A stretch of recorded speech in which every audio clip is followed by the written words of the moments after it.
مرحبا، كيفكن؟ شو أخباركن؟ رجعت لكم أنا حياة بوصفة كيتونية جديدة.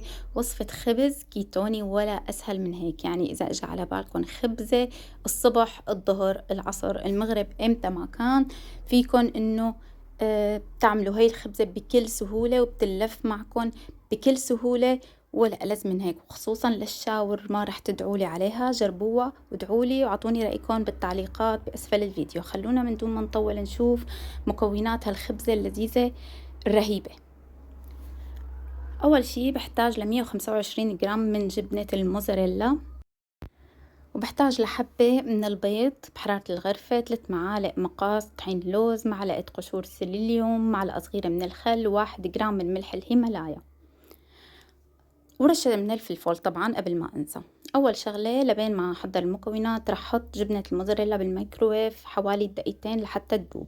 حطيت البيضة، رشيت عليها رشة الفلفل، ورح أحط عليها الخل والملح وأخلطها منيح. بعد ما أخلطها بضيف عليها قشور السيليليوم وطحين اللوز. بحرك المكونات مع بعضها لحتى تندمج مظبوط. بهاي الأثناء بتكون دابت عندي جبنة الموزاريلا، رح أضيفها فوق المكونات فورا. طبعا الخبزة ما بدها مي، ما بدها زيت، ما بدها أي شي. بحرك المكونات من تحت لفوق مثل ما لكم شايفين لحتى تمتزج المكونات مع بعضها.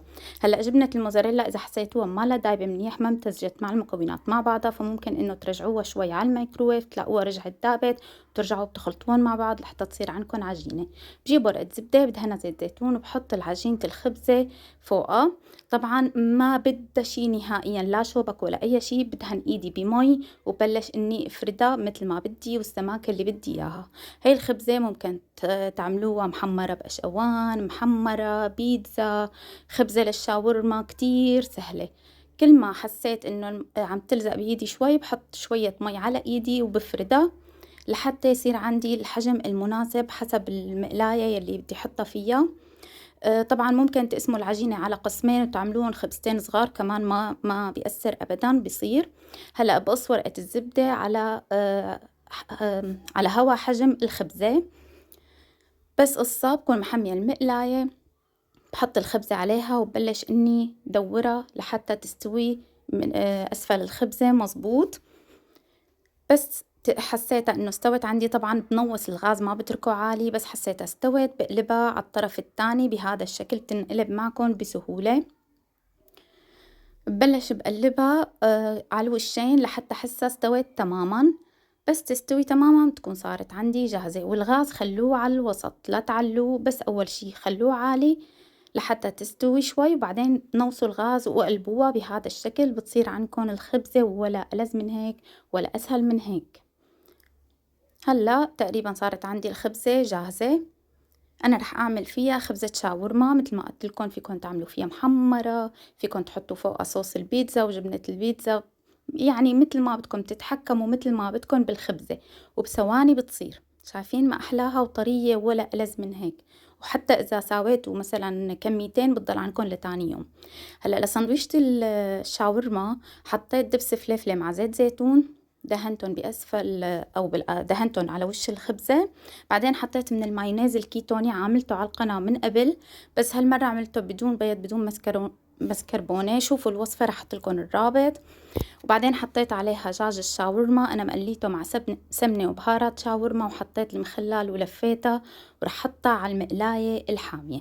المقلاية رح حط عليها كمان دبس فليفلة وزيت زيتون ادهنها بهذا الشكل، ورح تقلها بهي التقالة تبع الشاورما. وبصير بقلبها على الوشين لحتى ما تحترق عندي. وطبعا بصير بدور الخبزة بإيدي لحتى تاخد من الدبس الفليفلة وزيت زيت الزيتون اللي أنا دهنتهم. شايفين ما أحلاها؟